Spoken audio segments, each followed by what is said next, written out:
Buen día, Alexis. Hola Ernesto, buenos días, ¿cómo estás? Sobreviviendo la pandemia. Nuevamente y hasta nuevo aviso. Pues sí, ya cuando tengamos ya sobrevivir la pandemia va a ser muy bueno. De mientras hay Es- que estar esperando. Esperemos eso, esperemos. Sí, parece que sobreviviendo. Algún día, ¿qué tal si ya sale ya? No, sobrevivimos la pandemia. Oye, bueno, el otro día estuvimos conversando respecto del locus de control interno y externo. Y a propósito del tema, en algún minuto mencionamos la conciencia, el desarrollo de la conciencia moral, que yo creo que tiene mucha relación, porque finalmente cómo nos regulamos también tiene que ver con la noción que tenemos de aquello que es bueno y es malo para nosotros, para el resto, y desde ahí cómo ocupamos o cuáles son los criterios que ocupamos para definir si es que algo me ocurre o algo yo lo hice, qué tanto soy responsable, y eso en relación em, con los elementos que nos permiten describir una situación o guiarnos en una situación dependiendo de las implicancias que esta situación pueda tener.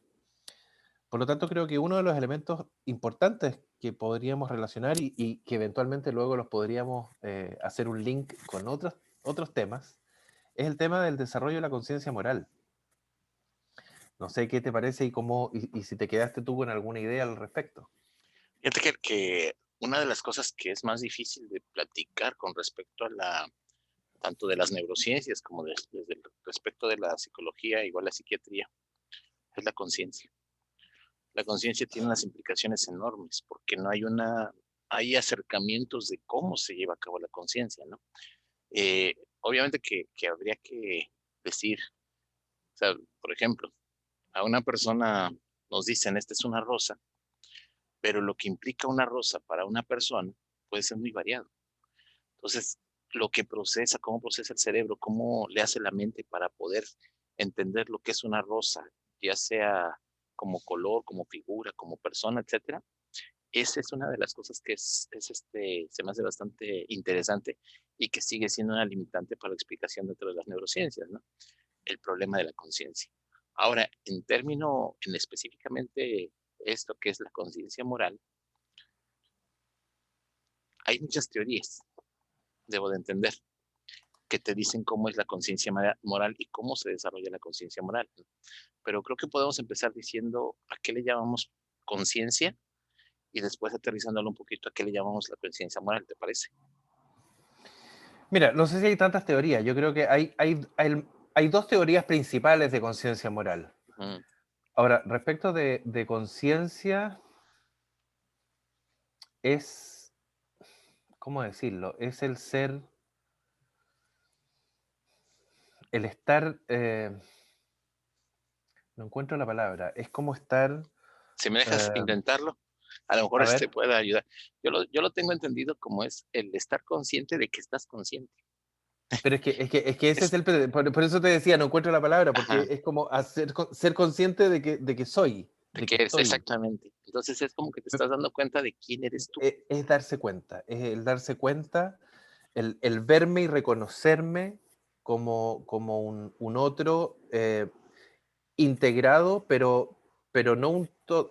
Mira, se asume que un bebé en los primeros meses de vida no tiene la conciencia de sí mismo porque, o dicho de otra manera, asume que todo lo que ve y lo que vive es el sí mismo. Es suyo, Y de, es correcto. y de pronto comienza como a hacer la distinción de que parece que hay algo afuera que es distinto a lo que soy yo. Mm. Y es capaz entonces de hacer esta distinción y mostrar y pedir y tratar de incorporar. Pero en un primer momento es todo como una sola masa integrada. Sí, de hecho, tengo entendido que, por ejemplo, un bebé, para él, todo es suyo. O sea, todo lo que está alrededor es suyo y es parte de él. Entonces, Eso, más que todo es suyo, todo, el yo es todo. Sí, sí. Y Yo entonces, soy todo. exactamente, y poco a poco se empieza a entender que hay algo A, más que está se- conviviendo con él. a diferenciar. Sí, y entonces en esa parte, por ejemplo, entonces mi mamá, yo no sé si tenga, no sé por qué mi papá la besa, pero es mi mamá y es mi papá, no sé por qué mi mamá besa a mi papá, me explico. O sea, Claro. esa es la parte difícil del entendimiento. Sin embargo, se va desarrollando y es cuando algunos, por supuesto, no lo desarrollan y nunca entienden que hay cosas de los demás que no son de uno, Mm, pero sin embargo, se va desarrollando el hecho de que yo tengo ciertas cosas, hay cosas que son mías y hay cosas que no son mías, que no todo lo que está a mi alrededor soy yo, sino que no, mm. es algo más, ¿no? Se Y hace, entonces, se hace la distinción entre el yo y el no yo, correcto. inicialmente. Entonces, en esa parte le llamamos conciencia porque de pronto una persona se puede dar cuenta que es el mismo y que es una unidad y que además está integrado o está embebido en un medio que hay otras unidades, ¿sí? Exacto. Que son los no yo. Los no yo, exactamente. O, Entonces, o inicialmente el no yo, el gran no yo. correcto. Tampoco hace la distinción de las distintas unidades, pero sí hace la distinción entre lo que yo soy y lo que no soy. Y otra de las cosas que es difícil de entender también es el hecho de que participan dos elementos en el efecto de la conciencia, ¿no? Que es el espacio y el tiempo. Es decir, cuando te das un trancazo y te dicen, ¿estás bien? Y entonces agarras y dices, no, pues es que la pregunta es, ¿qué día es hoy? ¿En dónde estamos? Ujú. ¿Sí? Esa es otra de las cosas que también está embebido en la conciencia. Es decir, Mm. yo vivo en tal ciudad, es tal día, y puedo percibir qué voy a hacer con respecto a mis actividades a futuro. Eso es parte de la conciencia, ¿no? El hecho de Absolutamente. verme yo como unidad, yo como persona, como individuo, como sujeto, como profesionista, eso me da una idea de la conciencia, ¿no? Mm. Y otra de las cosas que también creo que va muy relacionada con la conciencia es el hecho de decir, ok, hay más aparte de mí que está a mi alrededor, Mm. ¿sí? Sí. Entonces está el espacio-tiempo, está la cuestión de el identificarme como individuo, pero también identificar las partes como individuo, es decir, mi mano, cómo se mueve mi mano, cómo la puedo controlar, cómo puedo hacer que mis pies estén aquí o tengo comezón en la espalda, ¿no? Esa es parte también de la conciencia, son los tres elementos que podemos considerar dentro de la conciencia, ¿no? Claro, y se va viendo, por ejemplo, cuando el niño es capaz de reconocerse como a sí mismo, por ejemplo, en la imagen del espejo, Por ejemplo, que en un primer momento no se reconoce como sí mismo, sino que se mira en el espejo y se mueve y vuelve a ver si es que ese otro sigue estando ahí en la imagen, pero está buscando a un otro, hasta que empieza a hacer la asociación visual y motriz de que si yo muevo la mano, en la imagen también se mueve la mano, entonces parece que soy yo. correcto. Que como te habíamos comentado, ¿no? En primates es antes del año. A los pocos meses un primate empieza a revisar partes del cuerpo que no se ve de forma normal en un espejo y eso te da una idea de que hay desarrollo del yo. Sin embargo, no todos los animales presentan ese desarrollo del yo, ¿no? Hay Mm, especies mm. que no desarrollan eso. Hazle una broma a un gato y vas a ver cómo se pone alterado, igual un perro. Sí, ¿Sí? Y ahí sí, hay uno que otro, claro, ¿no? Por supuesto que esto obedece principios estadísticos y hay uno que otro que sí tiene la capacidad de reconocer parte. Entonces no se pone tan histérico como en otro mm, momento, ¿no? Sí, mm. es interesante cómo se desarrolla la conciencia, ¿no? Pero ¿qué te parece si entramos a la cuestión moral? Sí, porque la conciencia es demasiado amplia Sí, y evidentemente yo creo que tal vez tendríamos que partir tratando de definir la conciencia, pero nos vamos a demorar. Yo creo que es una de los temas que yo creo que en psicología y en neurociencia hasta el día de hoy no está definido. Pero ya una vez que la conciencia está establecida y ya tengo la noción del yo, uno de los elementos, una de las implicancias que esta conciencia tiene es precisamente el aspecto moral. Y ahí hay dos grandes teorías. Una, la de Piaget, que es como, bueno, Piaget tiene un desarrollo clásico de toda la evolución del aparato cognitivo, pero a quien más se le cita en temas de conciencia moral es a Kohlberg. Eh, Piaget habla de tres niveles de conciencia. Por un lado, dice, bueno, entre los 0 y los 5 años, el niño pasa por una etapa premoral, donde en el fondo no tiene una moral propiamente tal, no tiene una conciencia de moralidad, sino que solamente asume y reconoce eh, existencia de reglas que son impuestas desde fuera y que son vistas y solo pueden ser vistas en términos dicotómicos, en términos de bueno y malo. Y lo que es bueno y lo que es bueno o malo dependiendo de lo que los otros me dicen. No me dejan hacer esto, me castigan o recibo una consecuencia negativa de un acto, por lo tanto es algo malo, punto. Pero no tiene ninguna noción de por qué eso se considera malo, de dónde viene la noción de que eso es algo malo. Entendamos además, previo a esto, que moral viene de mor, que significa costumbre. Es decir, es la costumbre de un grupo, por lo tanto aquí hay un tema cultural que es sumamente importante, eh, Sí, pre- adicionalmente pre- que moralidad preponderante. es social, es un evento social, es una característica social. Absolutamente social, cultural. Sí. Es la norma estadística, es la costumbre que que un grupo tiene respecto de algo, respecto de una conducta. Bueno, y entonces en esa lógica, el niño primero tiene esta etapa o pasa por esta etapa premoral, donde no sabe cuál es la idea de que hay detrás, cuál es el criterio que hay detrás, y luego ya a partir de los 5 y hasta los 10 años aproximadamente, ya empieza a considerar estas reglas impuestas por figuras de autoridad, por figuras que valida como poderosas, que podrían ser los padres, podría ser Dios, dependiendo de la formación que el niño tenga, podría ser la policía. Eh, Son normas que son inalterables, son reconocidas como que están ahí, inalterables, y yo no tengo ninguna posibilidad de cambiarlas.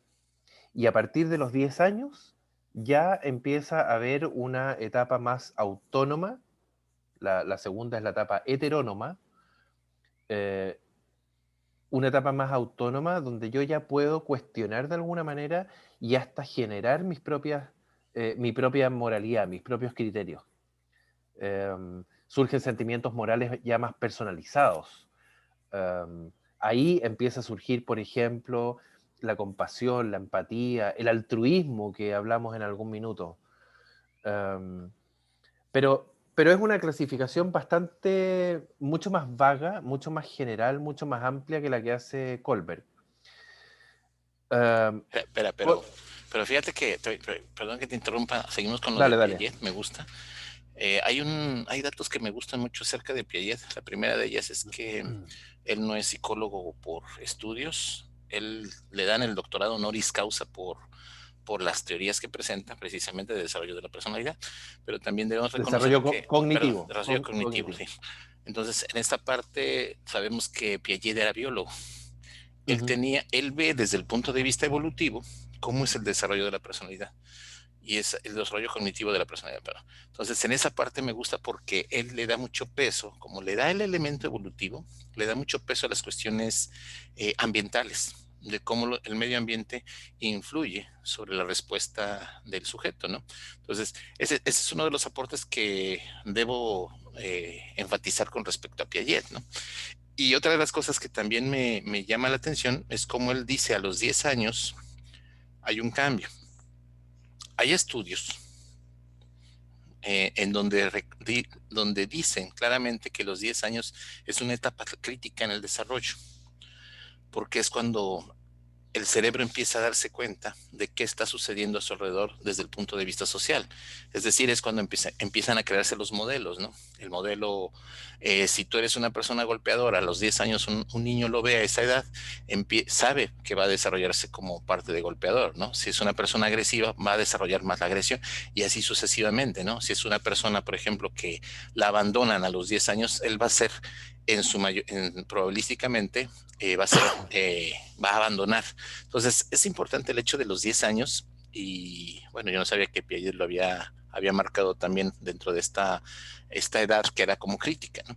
Ahora, me gusta el sentido de decir, ok, ¿por qué es tan importante los 10 años y por qué de pronto cambia el sentido de cómo estoy viendo las reglas, cómo empiezo a absorber otro tipo de reglas, cómo me hago yo?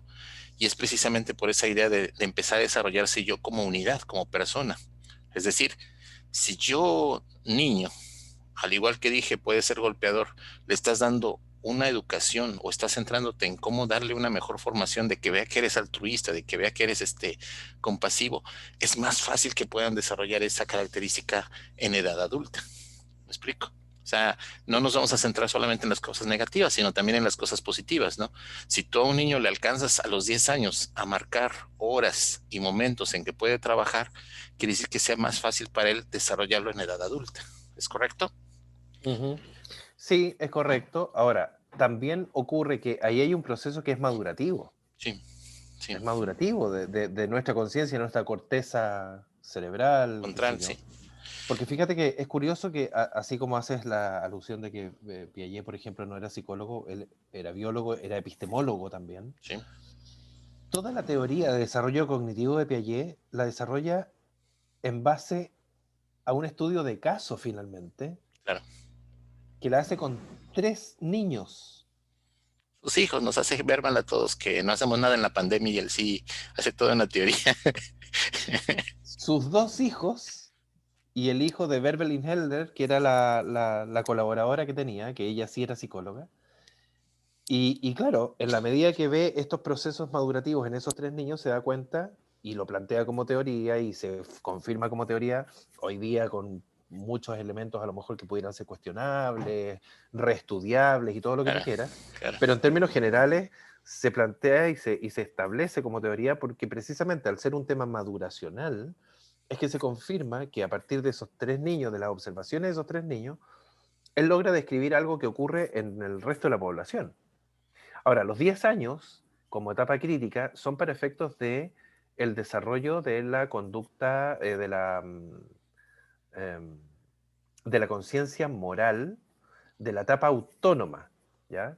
A partir de los 10 años, pero no es una edad crítica en toda la teoría de desarrollo de Piaget. claro, claro. En el desarrollo cognitivo, él hace ahí hay una etapa que va de los 6 a los 12, por ejemplo. Por lo tanto, la etapa crítica sería en los 12. Pero bueno, y por otro lado, lo que yo te decía es que Lawrence Kohlberg, él también trabaja sobre la base de la conciencia moral y describe una serie de etapas que también son um, universales, las describe como que son iguales para todos los seres humanos, y siempre además en un mismo orden, creando estructuras que van permitiendo ir paso a paso y pasando de una etapa a etapas posteriores. Um, Estas etapas también surgen a propósito de un tema maduracional biológico, igual que en el caso de Piaget, eh, estando las últimas etapas más ligadas y cada vez más ligadas a la interacción con el ambiente. Es decir, al principio tienen etapas de desarrollo moral muy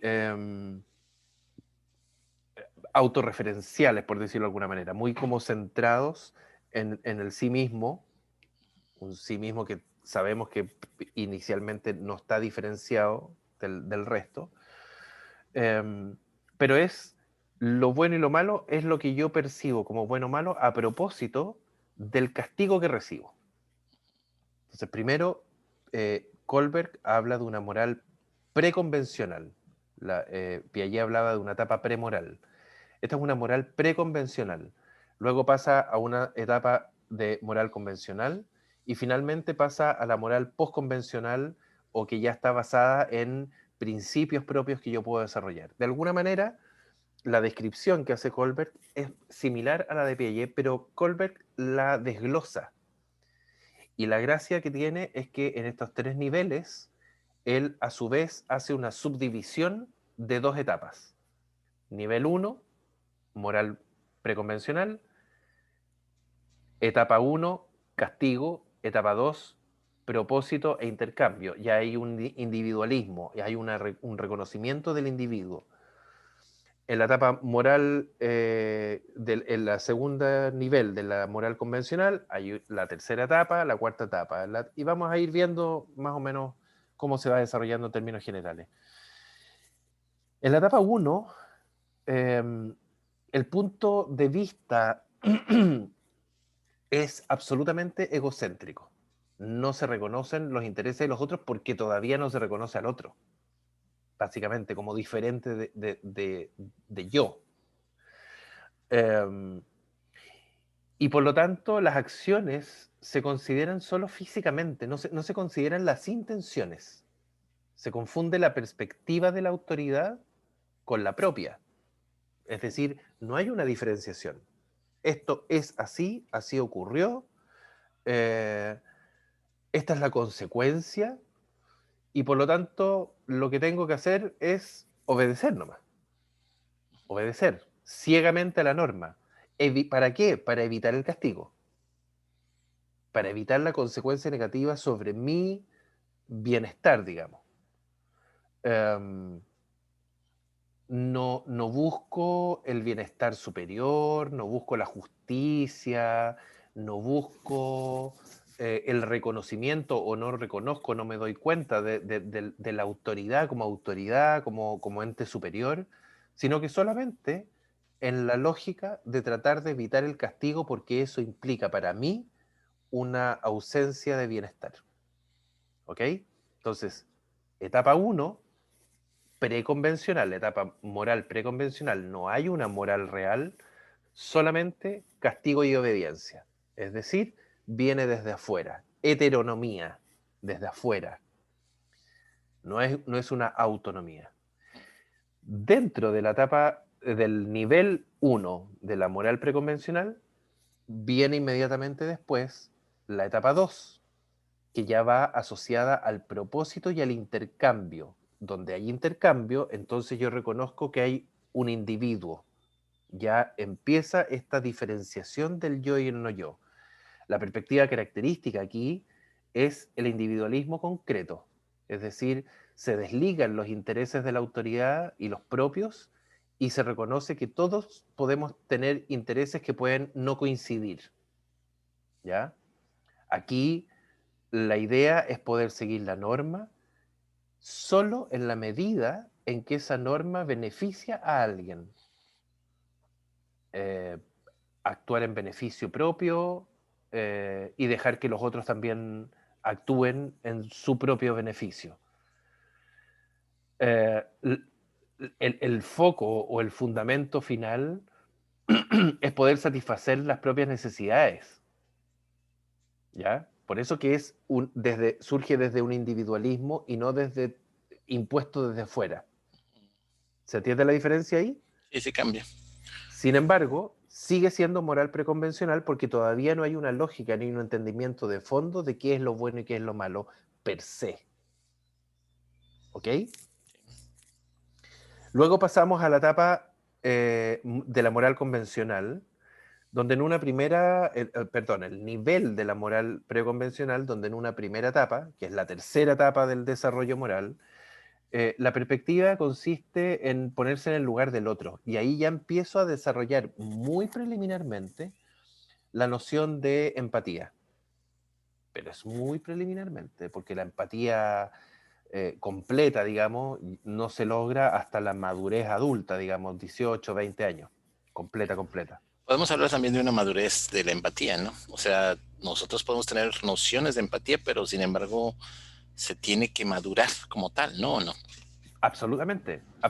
La empatía en un primer momento surge es muy loco porque se desarrolla la noción, el concepto, la teoría de la empatía desde lo cognitivo, pero en la medida que se me aplica a mí. Claro. Sean empáticos conmigo. Pero Y yo, viene siendo más o menos como lo que estabas platicando hace un momento, ¿no? Es a favor de. claro, pero ya con una lógica de ponerme en el lugar del otro, porque también entendiendo que eso puede tener un beneficio para mí, es un tema mutuo. Suena, Se empieza a desarrollar la mutualidad. sí, suena como a manipulación, pero bueno, está bien. Eh, bueno, podríamos dedicar otro capítulo a la manipulación, porque también ahí depende de cómo la definamos. Sí. Eh, aquí ya se empiezan a destacar los sentimientos, los acuerdos, las expectativas compartidas. Lo justo, lo bueno, eh, tiene que ver con vivir de acuerdo con lo que las personas cercanas a mí también esperan. Y por lo tanto, el tema del vínculo aquí es fundamental. Ser bueno significa tener buenos motivos, preocuparme por los demás, significa mantener relaciones de confianza, lealtad, respeto, gratitud. Esto que le enseñan al niño, al niño pequeño desde muy pequeño a pedir las cosas por favor y a las gracias, por ejemplo, que al principio es una norma impuesta desde fuera para que la vaya repitiendo, repitiendo, repitiendo, y luego en la práctica vaya dándose cuenta que eso tiene un beneficio. Que si yo pido por favor y doy las gracias, voy a tener una predisposición del otro favorable hacia mi solicitud. Entonces, la razón última para hacer lo bueno, para hacer lo justo, eh, es la necesidad que siento de ser una buena persona tanto ante mí mismo como ante el resto, de ser reconocido como una persona buena, de ser reconocido como preocupado, como atento, como considerado. ¿Se entiende? Como algo, es que es algo, ¿cómo se le dice? No es sublime, sino es prácticamente que destaca sobre los demás, ¿no? Pero todavía con el objetivo de recibir un beneficio. Sí, claro, sí. Sí, no hay altruismo, No hay un netamente. altruismo real. Sí, No, sí. Es, no. es prácticamente estamos viendo el bosquejo del altruismo. Así como vimos el bosquejo de la empatía, también está el bosquejo del altruismo, ¿no? Claro. Claro, y ya a propósito del beneficio que puedo recibir, en la cuarta etapa, que es la segunda de la moral convencional, ya estoy incorporando el sistema social y por lo tanto la conciencia social, la ley, el orden, en un sentido mucho más amplio, mucho más meta-análisis, digamos, meta-análisis de ese beneficio que alcancé en la etapa anterior. Aquí el punto de vista desde el cual el individuo hace o ejerce su moral se identifica en esta etapa con el sistema social que define los papeles individuales, las reglas de comportamiento, las relaciones individuales se consideran en función del lugar que tienen en el sistema social. O sea, yo ya comienzo a verme inmerso y a reconocerme inmerso como parte de un sistema que está afuera, pero yo soy parte y me interesa ser parte. ¿Te fijas? Lo justo, lo bueno, tiene que ver con eh, la aceptación del grupo. Entonces yo quiero estar ahí. Sí, es parte de la, Y de la integración. es parte de la integración, justamente, y que se da a propósito de la socialización inicial. Sí, que En- prácticamente cuando tienes a los niños, a los bebés en guardería y en preescolar, se supone que es lo que estás buscando desarrollar, ¿no? Es como brincar de la parte del yo al no yo, y precisamente los factores sociales son los que potencializan esa posibilidad. Entonces, ok, quiero jugar con ustedes, pero me he portado mal, me rechazaron, ok, me porto bien para que me dejen entrar dentro del juego, ¿no? Entonces de- ya le rompí la pierna en el fútbol a mi compañero y ya no me dejan jugar con ellos, ok, ya no le voy a romper la pierna, nada más lo voy a tengo, lastimar y ya. tengo que tener cuidado, claro, Sí, tengo sí, que preocuparme del bienestar del otro, y eso de alguna manera pasa por reconocer también la necesidad que tengo yo de respeto. claro, claro, Por porque eso, también por me eso te, protejo. claro, pero por eso te digo, o sea, primero viene la etapa anterior donde yo reconozco que en el portarme bien hay un beneficio Sí, y por eso pido por favor y doy las gracias, pero aquí ya paso a ser parte del sistema social sí. y, y ya se da una integración de esta ley de alguna manera. Y por último, nos vamos al tercer nivel, que es el de la moral postconvencional o basada en principio, que es donde las decisiones morales acá tienen origen en un conjunto de principios, de derechos, eh, valores, hay todo un tema valórico asociado, eh, que puede ser admitido por todas las personas que componen esta sociedad. Entonces ya no es que yo estoy reconociendo, como en la etapa previa, la ley, sino que eh, aquí ya tengo una racionalidad en base a valores que se fundó en la perspectiva previa de la sociedad, de reconocer la sociedad, y entonces integro diferentes perspectivas individuales. Y doy pie también, por ejemplo, a la diversidad. Se toma en consideración la perspectiva moral, eh, pero destacando que hay diferencias, que puede haber, y que eventualmente esas diferencias pueden tener dificultad para conciliarse. Pero lo asumo como parte de la realidad, como parte de este ser, valga la redundancia, como parte de este ser parte. Entonces acá lo bueno consiste en ser consciente de esta diversidad, de las opiniones distintas. eh, se suele considerar, por ejemplo, una excepción por encima de lo social y lo valórico aceptado, pero como algo excepcional justamente. Y por eso siempre se dice que la excepción confirma la regla, porque la excepción es excepción justamente por eso, porque es excepción, porque no es la norma, porque no es lo general. Se enredó mucho ahí, pero se entiende. Pero eso es, o sea, por qué la excepción confirma la regla? Justamente porque la excepción es excepción, Sí, claro. porque no es generalizable.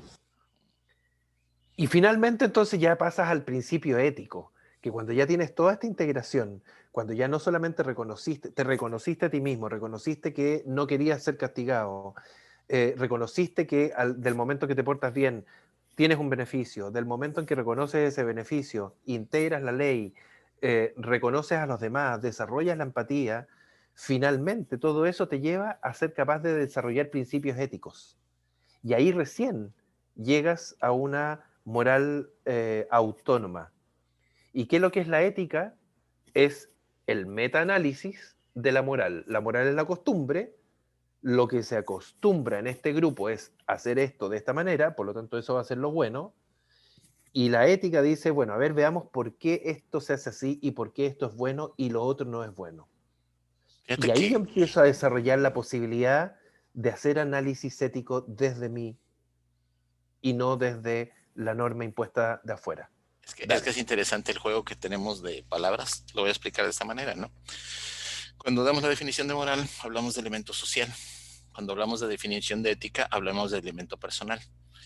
Entonces, Pero desarrollado a propósito de lo social. pero ese es el punto. Porque no Quiere pude decir, llegar a la ética sin lo social. ese es el punto. Quiere decir que si nosotros vemos cómo platicas el desarrollo moral, el desarrollo de la conciencia moral, empiezas de lo personal, integrando hacia lo social y regresando hacia lo personal.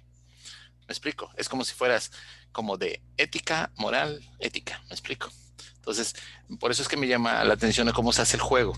Es cómo lo desarrolla el cerebro. Nosotros necesitamos los elementos sociales para poder desarrollar la ética.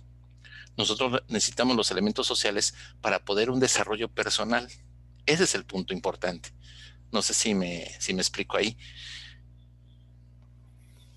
Sí, pero la diferencia está en que cuando comienzo desde lo individual, tú dices, comienzo de lo individual, incorporo lo social y luego vuelvo a lo individual, pero cuando vuelvo a lo individual en el sentido de que todo esto que ya fui capaz de comprender, lo integro y soy capaz de producir incluso ética, pero ya hacia lo social, porque la ética Exactamente, no es hacia mí. correcto. Es que Eh, es un sistema de retroalimentación.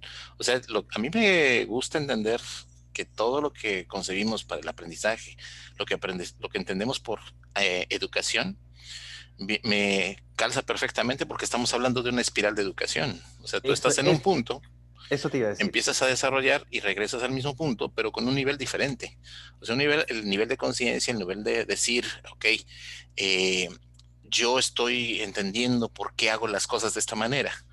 Y más aún, puedo ser capaz de decir, la regla moral que me enseñaron en este momento no es la correcta, tenemos que cambiar, como pasa ahorita con el machismo. A mí me habían inculcado que el machismo era correcto, yo me comportaba como machista, de pronto hago una reflexión y digo, no, el machismo no es el camino que debemos de seguir, por lo Y, tanto y tengo que, que cambiar. y que ni siquiera tenía el nombre. Ni Correcto. siquiera tenía el nombre machismo, porque era nomás, era la realidad. Era Hoy día, la forma, hoy sí, día, dado que diste esta vuelta en espiral, que yo creo que es un cono ascendente, ¿no es cierto? Donde partes desde el yo absolutamente egocéntrico y empiezas a desarrollar, hoy día miras hacia atrás y te das cuenta, esto es machismo, esto es injusto, esto no permite desarrollo parejo de todos, y bueno, etcétera, etcétera, etcétera, y por lo tanto tengo que reformularlo. claro. Eh, yo, a mí me gusta, y como te digo, en términos generales, creo que es mucho más aceptada y recurrida la teoría de Colbert respecto al desarrollo moral, justamente porque hace esta distinción, ¿no? Entre los niveles y cada nivel con sus dos etapas, que permite identificar mucho mejor, tal vez en esencia, uno podría decir, más o menos es lo mismo que dice Piaget, pero Piaget lo plantea en términos mucho más amplios, mucho más, menos desglosables, y por lo tanto permite trabajarlo, o se puede trabajar mucho mejor desde la teoría de Colbert, porque tú puedes operacionalizar mejor las distintas etapas. Es que ese es el aporte. Fíjate que no creo que estén peleadas las teorías. Lo que sí puedo No, pensar, lo que sí debo de pensar es que como alguien que trabaja con ello, si te permiten tener una lupa que te permita entender por en qué punto te localizas, pues es una herramienta más útil, ¿no? Eh, tema de conexión. ya volvió a agarrar. Hizo una pequeña pausa, pero Ah, va en ese sentido, ¿no? yo, Ya, ¿sí? ya, ahí volví, yo también hice una pequeña pausa, estaba muy entrecortado el audio. Ok, entonces decía que prácticamente no se pelean las teorías. Yo creo que en esta parte, esa persona que se dedica a trabajar con ello, lo que hizo Colbert es darle una lupa para poder ubicar en tiempo y forma dónde se localizaba este desarrollo cognitivo, ¿no? Y Y poder entonces, traducir ese desarrollo a actividades concretas que te permitan potenciarlo. y yo no dudo que alguien más adelante nos vaya a hacer todavía un zoom al respecto, en donde alguna de las etapas que está describiendo diga, ¿sabes qué? Es que puedes reconocer esta en este punto y cambia en este momento, y etcétera, ¿no? Son prácticamente las aportaciones que tiene cada una investigación. Por eso la importancia de que alguien se siente a reflexionar. Por eso es la importancia de una espiral de conocimiento, ¿no? Porque prácticamente tú dices, Mm. ok, hasta este momento trabajamos con este paradigma y en un momento lo tenemos que analizar. Va a haber una revolución científica, va a haber una crisis en el entendimiento, pero es necesario para poder tener más claro lo que estamos describiendo, ¿no? Entonces, fíjate la idea, ¿no? Yo creo que podemos sentarlo en este sentido, ¿no? Ningún ente que quiera desarrollarse puede estar solo. Tiene que interaccionar socialmente. Pero no so Esencialmente somos seres gregarios, no funcionamos aislados. y lo importante de cuando decimos esto de ser gregario, perdón, sociales, es que también tiene sentido cuando nos permite reflexionar y producir nuevas reglas, nueva ética. Es decir, al principio es absorber y después en algún momento tenemos que emitir. Entonces, en esa parte de absorber y emitir es cuando pues, sucede la maduración, ¿no? Entonces, desde mi punto de vista, creo que una persona dice, ok, ya he aprendido muchas cosas, ya he entendido muchas cosas, ya me formé profesionalmente, ¿en qué momento puedo devolverle a la sociedad lo que ya aprendí? Pues no hay otra manera más que generar teorías, generar pensamientos, generar reflexiones que permitan que la gente tenga un crecimiento. No solamente es un crecimiento personal, sino es un crecimiento social, ¿no? De tal manera que por eso nos damos un espacio para decir, oye, después de que leíste tanto, ¿por qué das clases? Pues por la razón de que en este momento quiero devolver parte de lo que yo aprendí y mostrarles un esquema y una forma que no viene tácitamente en un libro, ¿no? A veces viene por supuesto que me apoyo en los hombros de gigantes, como dice en algún Mm, momento, ¿no? Pero mm. por supuesto que en algún momento debo decir, es que esto se resume de esta manera o lo tienen que ver bajo este esquema. Y cada quien, lo más importante es que cada uno de ustedes discuta, se reflexione y diga si lo que yo estoy diciendo es cierto o es falso. Y ¿En qué medida pónganla a prueba, en qué medida le hace sentido? Eventualmente qué crítica podría encontrar? claro. Eh, Pero da tu aporte. aplicar, Ese es el aplicar. punto. Pero fíjate lo que te dice el desarrollo finalmente. Da tu aporte. Mm. Ese es el punto crítico. No te quedes solamente con haber adquirido las ideas, con las leyes, no te quedes solamente con respetar las reglas y las leyes, sino también tienes que generar, porque eso es cuando te permite criticar lo que estás haciendo. Y esa es una parte de una metacognición, ¿no? Pero es difícil porque no se llega, no siempre llegamos a ese punto. Y ese es el ejercicio ético, que es una metacognición respecto de la moral. Correcto. Bueno, Bueno, mira, yo creo que esto además tiene muchas implicancias y puede tener muchas ramificaciones hacia distintos temas. Por supuesto, en particular hacia la educación, que es lo que nosotros estamos. claro, Em, pero también en la vida cotidiana, si uno quiere. O sea, esto no es un tema solamente académico, sino que cómo desde nuestra capacidad de darnos cuenta, hacernos responsables de nuestros actos, a propósito del locus de control, pero también a propósito de la ética y la moral, cómo, por ejemplo, llegamos a un ejercicio que es tan propio, tan humano y tan, no sé si latino solamente, pero tal vez más marcado en el mundo latino, de la chismología. hagamos un capítulo de la chismología. Vamos a hacer un capítulo de chismología para conectarlo con esto, porque yo creo que es interesante cómo llegamos a eso. Sí, ¿Cuál es el objetivo? ¿A qué ayudamos con eso? o Pero bien, ya, ¿cuál es la intención de lo que hagamos, no? sí, Entonces sí, claro, vamos a hacer un capítulo al respecto. Me parece buena idea. Bueno, pues yo creo que cerramos. cerramos. Un susto como siempre. Ok, nos vemos pronto. Saludos. Chao, chao. Oiga, por cierto, a todos los que nos han felicitado, gracias. Y déjenos preguntas, comentarios para que hagamos un tema con respecto a lo que ustedes digan. Sí, ¿Sale? sí, Listo, muy bien. gracias. Dios. Chao, chao.